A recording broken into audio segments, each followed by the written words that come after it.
우리말 속담에 5만 가지 생각이 난다라고 하는 말이 있죠. 5만 가지 생각이 뒤죽박죽 내 안에서 얽히고 일어나서 솟구치고 있습니다. 여러 종류의 생각들이 일어나고 있습니다. 하지만 생각들이 일어난다고 해서 우리 모든 사람들이 일어나는 모든 생각을 쫓아가지는 않습니다. 밥을 먹을까? 그냥 출근을 할까? 생각을 합니다. 아침에 일어나서 5분 더 잘까? 바로 일어날까? 생각을 합니다. 나쁜 생각도 있고 좋은 생각도 있고 별의별 생각을 다 합니다. 코로나19로 오랜 시간 동안 현장에서 예배하지 못하는 우리 성도들의 마음 안에 아무 생각 없이 예배를 드릴까? 예배를 말까? 말씀을 들을까? 다른 생각을 할까? 누워서 할까? 소파에 앉아서 할까? 여러 가지의 생각들이 일어날 수 있습니다. 처음에는 양복을 입고 정장을 입고 교회에 가듯이 예배했던 우리의 자세가 이젠 반바지에 티셔츠에 헐렁한 차림으로 쉽게 예배할 수도 있습니다. 여기에 대한 생각들이 끊임없이 일어나고 있어요. 지금 말씀을 들으면서도 여러분의 생각이 지금 다른 곳으로 흘러갈 수도 있습니다. 생각이 자유롭기 때문에 지금 어떤 이는 이미 운동장에 나가 있을 수 있고 식당에 가 있을 수도 있고 저 멀리 여행지에 좋은 드라이브 코스를 달리고 있을지도 모르겠습니다. 많은 생각들이 자유롭게 일어나고 많은 생각들이 또한 자유롭게 스쳐 지나갑니다. 정말로 많은 생각들이 들어오고 많은 생각들이 나갑니다. 내 신앙에 대한 생각, 교회에 대한 생각, 자녀에 대한 생각, 이 나라에 대한 생각, 질병에 대한 생각들 들어오지만 그 모든 생각에 대해서 역사하는 것이 아니라 대부분의 생각들이 스쳐 흘러나가 버립니다. 그런데 그 중에 어떤 생각 하나가 내 마음에 끝까지 남아서 나의 인생을 이끌어갑니다. 그 어떤 생각 하나가 여러분 마음 안에 끝까지 남아서 여러분의 무언가를 결정하게 하고 여러분의 무언가를 행동하게 하고 여러분의 삶을 만들어가고 이끌어갑니다. 1997년 IMF가 우리 대한민국에 일어났습니다. 기업들이 줄줄이 도산을 했죠. 눈을 뜨면 부도가 나고 기업들이 폐업을 했습니다. 정말로 수많은 사람들이 자살을 하고 뛰어내리고 약을 먹고 정말로 많은 이 나라의 가장들이 숨을 끊는 일들이 부지기수였습니다. 그 IMF를 배경으로 한 영화 중에 국가부도의 날이라고 하는 영화가 있습니다. 그 국가부도의 날에 이런 대사가 나옵니다. 허준호 씨에게 어느 한 공장의 사장님이 전화로 이렇게 얘기를 하죠. 버티어. 강한 사람이 이기는 게 아니라 버티는 사람이 이기는 거야. 끝까지 버티어. 이 말 한마디 후 다음 장면은 전화했던 그 사장이 이제 자결을 하는 숨을 거두어서 장례를 치는 장면이 나오고 그 영화의 마지막 엔딩 장면에서는 그 전화를 받았던 허준호 씨가 끝까지 버티고 살아남아서 현재 공장을 운영하는 쓸쓸한 뒷모습으로 영화가 끝이 납니다. 그 시절에 죽을 만큼 어려웠지만 끝까지 버티고 살아남은 사람들이 오늘의 역사를 써내려가고 있습니다. 여러분 이처럼 생각들도 우리 안에 무수히 많이 들어오지만 모든 생각이 역사하는 것이 아니라 끝까지 버티고 살아남겨진 생각이 긍정적이든 부정적이든 우리의 삶을 만들어갑니다. 여러분 봄철이 되면 하늘을 민들레 홀씨들이 날아다니는 것을 볼 수 있습니다. 수많은 민들레 홀씨들이 하늘을 홀홀 날아다닙니다. 그런데 그 모든 민들레 홀씨들이 전부 다 민들레가 되는 건 아니죠. 그 중에 어떤 것은 바위에 떨어지고 우물가에 떨어지고 시냇물에 떨어지고 강가에 떨어지고 여러분 뜨거운 태양 아래서 말라 죽기도 하고 흘러 떠내려가기도 하고 사람의 발에 짓밟히기도 하고 그러면 대부분의 씨앗들은 그냥 사라져 버리는데 그 중에 어떤 씨가 좋은 땅에 떨어져서 땅에 뿌리를 내리고 민들레가 되는 것을 볼 수 있습니다. 다시 말씀드리면 모든 씨앗이 민들레가 되는 것이 아니라 그 중에서 살아남은 씨가 민들레가 됩니다. 모든 씨앗이 열매가 되는 것이 아니라 그 중에 살아남은 씨가 열매가 되는 것입니다. 여러분 중에 꿈과 비전을 가지고 있는 사람들이 있죠. 이 세상에 꿈, 비전을 가지고 있는 사람들이 얼마나 많아요. 그런데 모두가 꿈을 가지고 있다고 해서 꿈을 성취하는 것이 아닙니다. 꿈, 비전을 성취하는 사람들의 특징이 있어요. 그 꿈, 비전을 성취하는 사람의 특징 중에 한 가지는 그 사람들은 매일 자신의 비전을 생각한다는 거예요. 매일 자신의 비전을 이야기합니다. 매일 자신의 비전을 쓰고 기록하고 붙이고 이야기하고 나누고 자신의 비전을 점검합니다. 내 머릿속에서 비전이 사라지지 아니하도록 생각합니다. 내 머릿속에서 비전이 잊혀지지 아니하도록 이야기합니다. 내 머릿속에서 비전이 조금 더 명확하게 세워질 수 있도록 누군가에게 이야기하고 선포하고 조금씩 점검하여서 확증하여서 그 비전을 끝까지 살려냅니다. 머릿속에서 비전을 살려내는 사람이 결국은 비전을 성취하는 사람이 되더라고요. 우리 안에 많은 생각들이 일어나고 있습니다. 여러분 지금 무슨 생각을 하고 계세요? 여러분 인생에 대해서, 여러분의 가정에 대해서 어떤 생각을 하고 계세요? 이 나라에 대해서, 코로나19에 대해서, 여러분의 신앙에 대해서, 교회에 대해서 어떤 생각을 하고 계세요? 수많은 생각들이 들어오지만 스쳐 지나갑니다. 그런데 그 중에 어떤 생각 한 가지가 지금 남아서 여러분을 굉장히 긍정적으로 이끌어가고 있을 거예요. 그 중에 어떤 생각 한 가지가 남아서 여러분을 굉장히 부정적으로 이끌어가고 있을지도 모르겠어요. 지금 끝까지 버티고 남아있는 그 생각, 그게 뭐예요, 여러분? 모든 생각이 아니라 지금 5만 가지 생각이 들어오고 나가고 이게 중요한 것이 아니라 지금 끝까지 살아남아서 버티고 있는 그 생각, 여러분 그것을 점검하시기를 주님의 이름으로 축복합니다. 결국은 그 남아있는 생각이 우리를 만들어가는 거예요. 오늘 BT 예배 드리실 때, 가정에서 예배 드리실 때 오늘 여러분의 꿈, 비전들에 대해서 한 번 더 생각해 보시고 그 꿈, 비전에 대한 이야기를 살려내시고 BT 예배 시간에 한번 가족과 함께 나누시는 은혜가 있기를 축복합니다. 마음에 어떤 생각을 남겨두느냐가 중요한 거예요. 무엇을 남겨두느냐에 따라서 인생이 달라집니다. 무엇을 남겨두느냐에 따라서 여러분의 삶의 질이 상당히 달라집니다. 어떤 생각은 끝까지 남아서 나 자신을 합리화하고 나 자신을 변명하고 심지어 어떤 생각은 끝까지 남아서 나 자신을 망가뜨리고 망하게 하는 것들이 있어요. 지난 금요일에도 잠시 말씀을 나누었지만 정말로 어처구니없게도 많은 사람들이 이런 종류의 생각들을 하고 있습니다. 나는 자존감이 낮아. 나는 우울한 사람이야. 내가 상처를 받았어요. 내가 외로워요. 내가 혼자 있어서 그래요. 정말로 많은 사람들이 나는 자존감이 낮아요. 나는 우울한 사람이에요. 난 상처를 받았어요. 나는 외로운 사람이에요. 내가 없어서 그래요. 내가 혼자 살아서 그래요. 이런 수많은 생각들로 자기를 합리화하고 자기를 변명하고 이 말의 그림자 뒤에 숨어서 살고 있습니다. 뒤로 물러가요. 우울감에 빠져요. 엉거주춤해요. 고개를 숙여요. 어떤 것도 액션을 취하지 못해요. 자신감 있게 도전하지 못하고 쉽게 포기합니다. 그러면서 말하는 거예요. 나는 자존감이 낮아서 그래요. 나는 우울해서 그래요. 나는 상처를 받아서 그래요. 나는 가진 게 없어서 그래요. 여러분, 자존감이 낮다고 하면 끝이에요? 여러분, 내가 상처를 받았습니다라고 말하면 그걸로 끝이에요? 이 시간 여러분의 심령을 점검해 보십시오. 여러분, 예수 그리스도를 믿으십니까? 예수님께서 나의 모든 죄를 속죄하시고 나를 구원하신 것을 믿으십니까? 예수님으로 말미암아 구원받은 백성 의인인 것을 믿으십니까? 오직 예수님으로 말미암아 구원받은 백성 의인이 되었고 오직 예수님으로 말미암아 구원받은 백성 하나님의 자녀가 되었고 오직 예수님으로 말미암아 하나님의 상속자가 된 사실을 믿으십니까? 정말로 믿고 있다면 여러분에게 질문을 드릴게요. 여러분 구원받은 의인이에요? 아니면 상처받은 사람이에요? 여러분 구원받은 하나님의 자녀예요? 자존감이 낮은 사람이에요? 여러분 중심으로 한번 대답해 보세요. 이 질문에 고민이 되세요? 나는 구원받은 하나님의 백성인가? 나는 구원받은 하나님의 자녀인가? 아니면 상처에 있는 사람인가? 우울한 사람인가? 자존감이 떨어지는 사람인가? 예수님께서 십자가에서 저와 여러분의 모든 죄를 속죄하신 줄 믿습니다. 십자가의 죽음으로 우리를 구원해 주셨어요. 십자가의 죽음으로 우리를 하나님의 자녀 삼아 주셨어요. 십자가의 죽음으로 우리를 하나님의 상속자로 세우셨습니다. 하나님의 가장 좋은 것을 하나님의 자녀된 우리에게 언제든지 공급해 주시기로 모든 것을 준비해 놓으셨어요.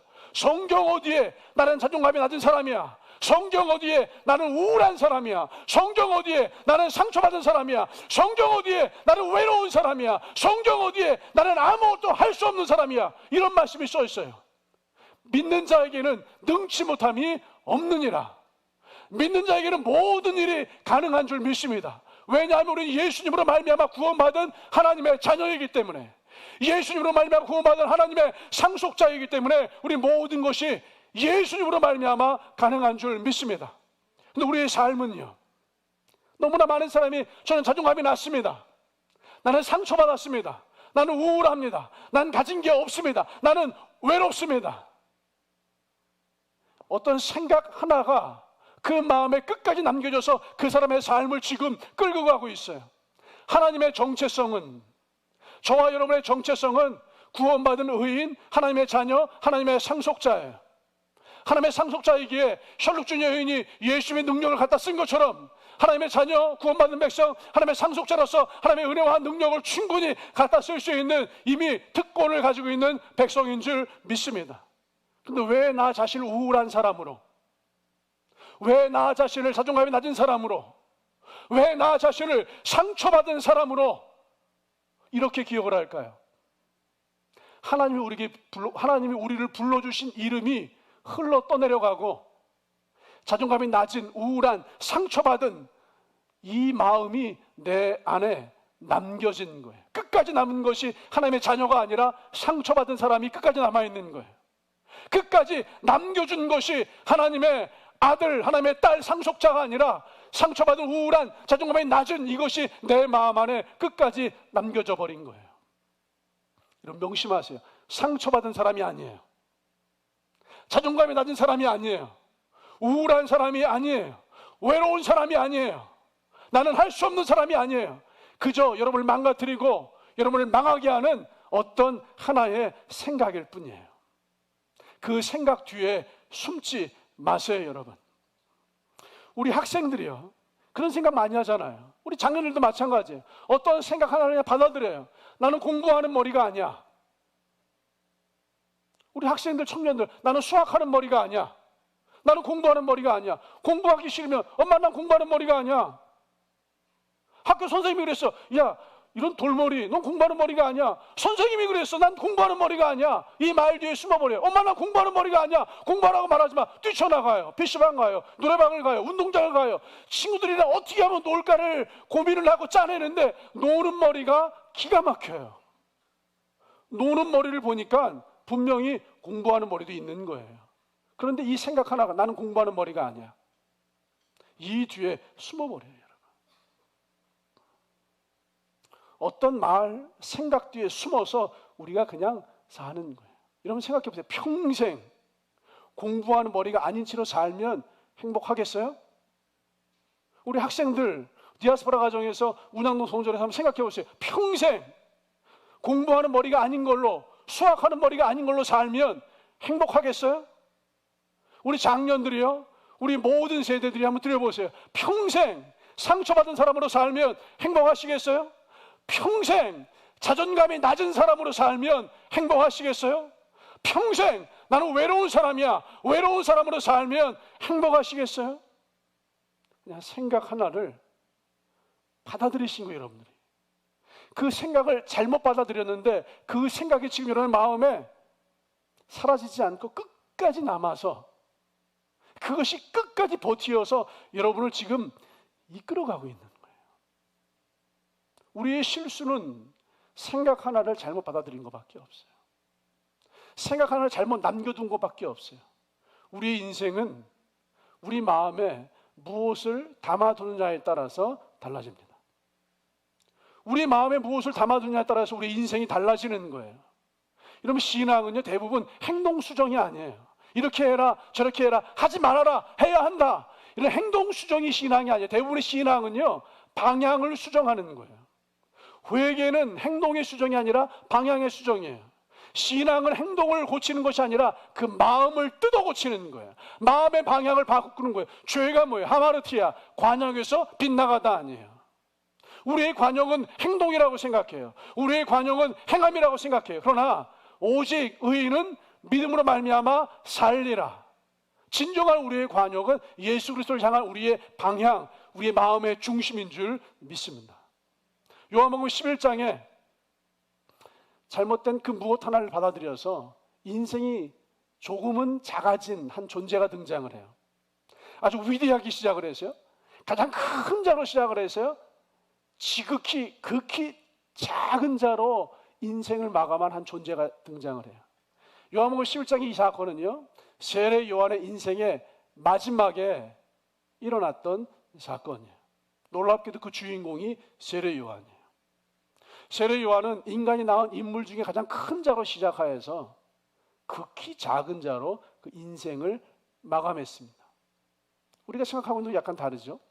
세례 요한이 어떤 사람이죠? 주님 오시는 길을 예비했던 사람이에요. 광야에 외치는 소리가 되어서 낙타, 짐승, 털옷을 입고 가죽 띠로 허리를 두르고 순결하고 순전하게 주님 오시는 길을 예비하며 주의 말씀을 선포한 사람이 세례 요한이에요. 세례 요한이 어떤 사람이죠? 선지자보다 더 나은 사람이었어요. 9절 말씀을 보세요. 너희가 어찌하여 나갔더냐? 선지자를 보기 위함이었더냐? 옳다. 내가 너에게 이르노니 선지자보다 더 나은 자니라. 누가요? 세례 요한은 선지자보다 더 나은 자니라. 구약 말라기 이후 400년 동안 선지자가 등장하지 않았습니다. 400년 만에 선지자가 등장하여서 광야에 외치는 소리로 주의 말씀을 선포했던 사람이 세례 요한, 선지자보다 더 나은 사람이었어요. 그가 세례 요한이에요. 심지어 보라, 세상 죄를 지고 가는 하나님의 어린 양이로다. 요한복음 1장 29절 말씀을 보시면 이 세상에서 제일 먼저 예수님의 메시아, 구원자, 하나님의 어린 양인 것을 선포한 사람이 세례 요한입니다. 예수님이 구원자인 것을 알아보았고, 예수님이 구원자인 것을 선포했고, 예수님이 구원자인 것을 선포하기 위해서 자신의 제자들을 예수님에게로 보내었던 사람이 세례 요한이에요. 주님의 길을 예비했던 사람, 선지자보다 더 나은 선지자였던 사람, 이 세상 최초로 예수님이 구원자인 것을 선포했던 그 세례 요한의 삶이 달라집니다. 세례 요한의 삶이 바뀌어버립니다. 세례 요한의 삶이 인간이 낳은 자 중에 가장 위대했던 자의 자리에서 극히 작은 자의 자리로 뒤바뀌어버려요. 그 당시 왕 헤롯 왕이 자신의 동생의 아내를 취하여서 자기 아내로 삼습니다. 그 악함, 그 불의함을 견디지 못한 세례 요한이 헤롯 왕의 잘못을 지적합니다. 그 일로 헤롯 왕이 분노하였고 경노하여서 세례 요한을 감옥에 투옥시키죠. 그때 제자들이 세례 요한을 면회와요. 그리고 말합니다.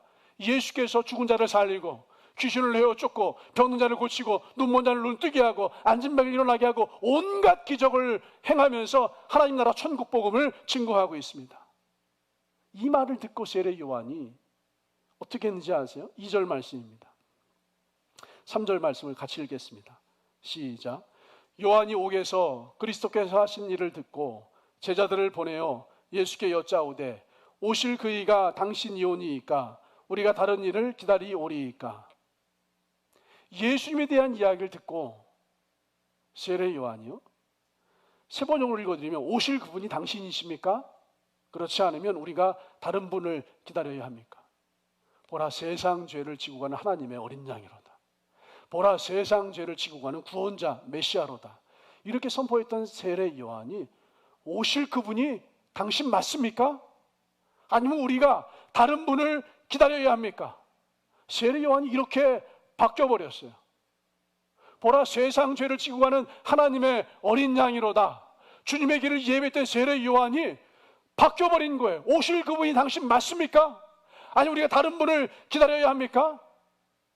만약에 세례 요한이에요, 전반부만 예수께 여짜오되 오실 그분이 당신이 맞습니까?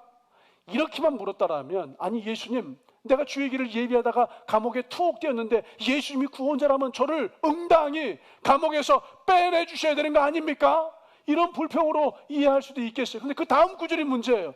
우리가 다른 분을 기다려야 합니까? 우리가 다른 분을 기다려야 되는 거 아닙니까? 당신이 메시아 맞습니까? 당신이 구원자 맞습니까? 우리가 다른 메시아를 기다려야 합니까? 다른 구원자를 기다려야 합니까? 세례 요한이 완전히 바뀌어버렸어요. 그리고 예수님이 말씀하십니다. 여자가 낳은 인물 중에 세례 요한보다 큰 자가 없느니라. 그러나 성경에 늘 그러나가 중요해요. 우리말 성경에 그러나가 빠져있지만 헬라어에 그러나가 있어요. 카이라고 하는 단어가 있어요. 이 그러나가 정말로 중요해요. 그러나 천국에서 극히 작은 자라도 세례 요한보다 크니라. 어떻게 이렇게 변화된 거예요? 어떻게 이렇게 달라지는 거예요? 주님의 길을 예배했던 세례 요한 아니에요. 선지자보다 더 선지자였던 세례 요한 아니에요. 이 세상 최초로 구원자의 이심을 선포했던 세례 요한 아니에요.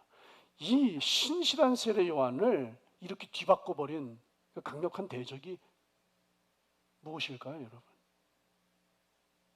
우리는 어떤 강력한 것이 세례 요한을 바꾸설 것이라고 생각을 합니다. 근데 사실은 강력한 어떤 대적이 아니라 지극히 작은 어떤 생각 하나가 세례 요한을 바꿔버렸어요. 이 목사를 바꾸는 게 뭔지 아세요? 지극히 작은 어떤 생각 하나가 이 목사 안에 침투하면 이 목사가 바뀌어버려요.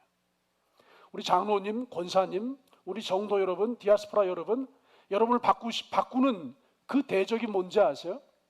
어떤 강한 사건이 아니에요. 별것도 아닌 것 같은 그 작은 생각 하나가 여러분 안에 들어올 때 여러분을 바꿔버립니다.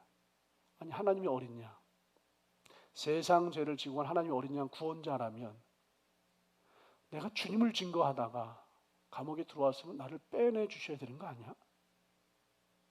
사탄이 속삭이죠. 야, 요한아, 하나님이 어린 양 구원자라며 네가 하나님 말씀 증거하다가 하나님 말씀을 증거하다 이렇게 억울하게 감옥에 갇힐 수 있어? 하나님이 어린 양 구원자라면 너를 감옥에서 구원해 줘야지. 어떻게 너를 이렇게 놔둘 수가 있어? 혹시 네가 잘못 선포한 거 아니야?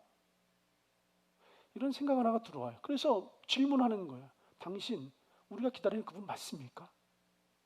그렇지 않으면 우리가 다른 분을 기다려야 되는 것입니까? 세례 요한 안에서 이런 생각이 엄청난 변화를 일으켜버려요. 그 생각 하나가 가장 위대했던 세례 요한을 극히 작은 자로 만들어버렸어요. 이 생각 하나의 힘이에요. 세례 요한이 받아들인 그 생각 하나가 세례 요한을 무너뜨린 것입니다. 여러분. 요한복음 13장에 세례 요한과 비슷한 사람이 등장을 해요. 예수님이 공생애 3년 반 동안 사역하시면서 우리는 700명의 제자, 500명의 제자, 12제자 이렇게 얘기를 해요. 아니, 500명의 제자, 70명의 제자, 12제자 이렇게 얘기를 해요. 500명의 제자 그룹 안에서 다 흩어지고 120문도가 남은 거예요. 120문도 안에 70명의 제자들이 포함되어 있었겠죠. 그중에 12제자가 포함되어 있어요. 120문도 안에만 들어가도 영광스러운 이름 아니에요. 70명의 제자 안에 들어가도 영광스러운 이름 아니에요. 가장 영광스러운 예수 그리스도의 최측근, 하나님의 최측근이 12제자 아니겠어요, 여러분? 12제자만이 유일하게 3년 반 동안 함께 먹고 함께 잠을 자고 함께 웃고 함께 슬퍼하고 예수 그리스도와 가장 밀접하게 동고동락을 했던 사람들입니다. 가장 영광스러운 이름이죠. 요한복음 13장 가룟 유다에 대해서 이야기합니다. 그 영광스러웠던 유다가 가장 저주스러운 이름으로 추락해버렸어요. 은 30에 예수님을 팔아버립니다. 그리고 후회하여서 나무에 목을 메어 스스로 목숨을 끊어버립니다. 영광스러운 유다가 가장 저주스러운 가룟 유다가 되어버렸어요. 이 사건에 대해 13장 2절이요. 마귀가 시몬의 아들 가룟 유다의 마음에 예수를 팔려는 생각을 넣었더라. 영광스러운 이름이 이 세상에서 가장 저주스러운 이름으로 추락해버린 것은 그 생각 하나가 유다의 삶을 망가뜨렸습니다. 별거 아니에요, 여러분. 오늘 여러분의 신앙을 방해하는 거 별거 아니에요. 여러분의 사역, 여러분의 봉사, 여러분의 인생을 망가뜨리고 망하게 하는 거 별거 아니에요. 그 생각 하나가 한 사역자를 망가뜨립니다. 그 생각 하나가 참 신실한 성도를 망가뜨립니다. 그 생각 하나가 좋은 직장인을 망가뜨립니다. 그 생각 하나가 좋은 우리 비즈니스맨을 망가뜨립니다. 이스라엘이 멸망한 이유에 대해서 하나님이 예레미야 6장 19절 말씀을 통해서 선포합니다. 땅이여 들으라. 내가 이 백성에게 재앙을 내리느니 이것이 그들의 생각의 결과라. 예레미야서는요, 북이스라엘이 왜 멸망했는지 멸망의 과정을 설명하는 책이에요.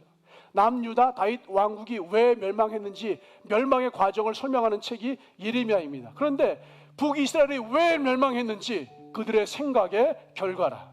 남유다 다윗 왕조가 왜 멸망했는지 그들의 생각의 결과라. 그들이 멸망하게 된 이유가 그들의 생각 때문에 재앙을 만났고 그들의 생각 때문에 멸망하게 되었다라고 이야기하고 있습니다.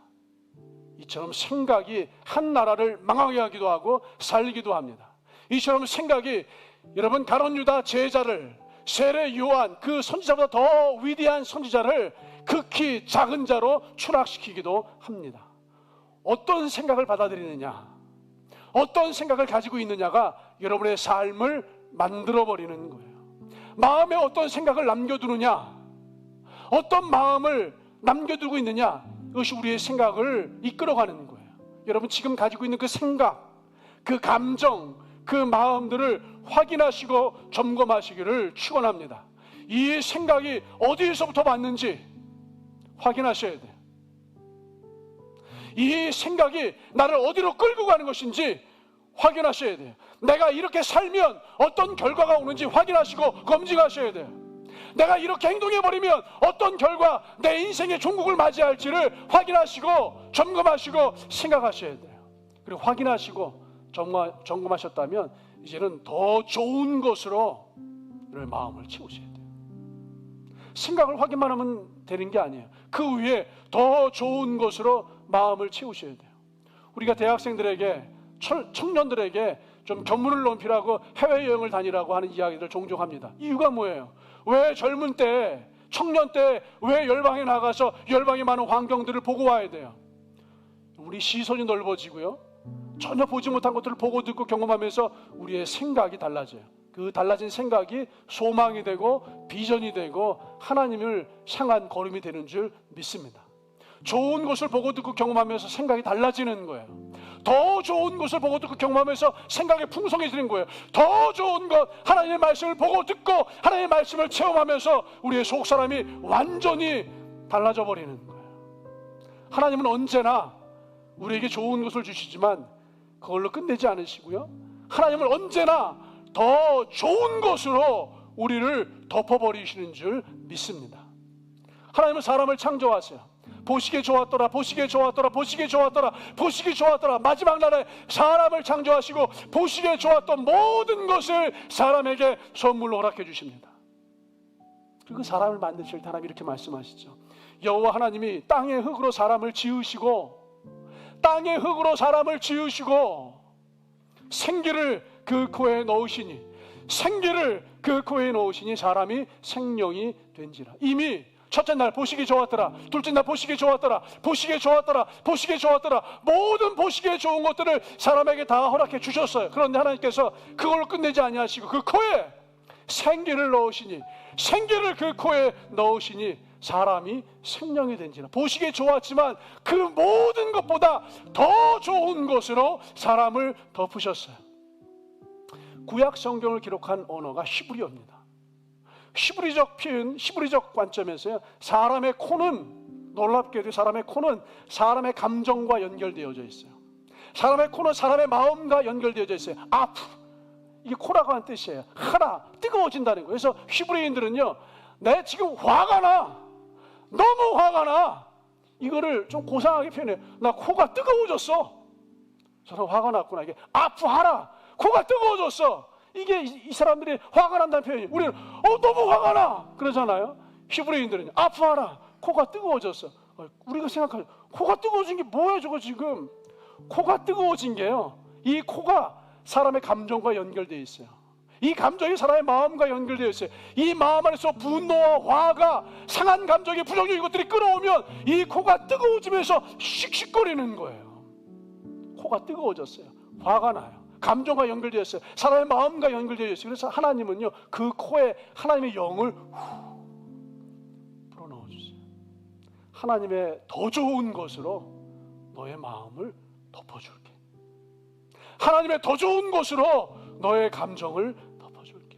너 화가 나지, 감정이 상하지, 자존감이 낮은 사람이야, 상처받은 사람이야, 우울한 사람이야, 외로운 사람이야, 이런 걸로 부정적인 감정들이 막 일어나는 너 몸의 마음과 너 몸의 생각들에 있지, 그 코에 생기를 넣으시니 더 좋은 것으로 내가 덮어줄게. 하나님이 더 좋은 것으로 우리의 코, 우리의 감정, 우리의 마음을 덮어주시는 줄 믿습니다. 끝까지 살아남은 생각이 우리를 만들어버립니다. 그래서 하나님은 가장 마지막 날에 사람을 창조하시고 끝까지 남을 수 있도록 하나님의 가장 좋은 하나님의 영을 우리의 심령 속에 부어주시고 덮어주신 줄 믿습니다. 오늘 여러분, 예수가 이 땅에 그리스도로 임하셨습니다. 구원자 예수가 그리스도 기름 부음으로 임하셨습니다. 여러분의 심령, 마음에 예수가 기름 부어주시기를 주님의 이름으로 축복합니다. 지금 여러분의 마음을 점검해 보세요. 여러분의 마음에 지금 남아있는 생각이 어떤 생각들이세요? 그게 끝까지 남아있는 마지막 마음이라면 그것이 여러분의 인생을 이끌어가고 만들어버립니다. 어서 속히 그것을 확인하시고 점검하시고 하나님의 영, 하나님의 마음, 하나님의 말씀으로 그것을 덮어버리십시오. 하나님의 것으로 덮어질 때 그것이 끝까지 남아서 저와 여러분의 삶을 승리하는 아담의 삶, 승리하는 여호수아의 삶, 승리하는 하나님 은혜의 삶으로 이끌어갈 줄 믿습니다. 아멘.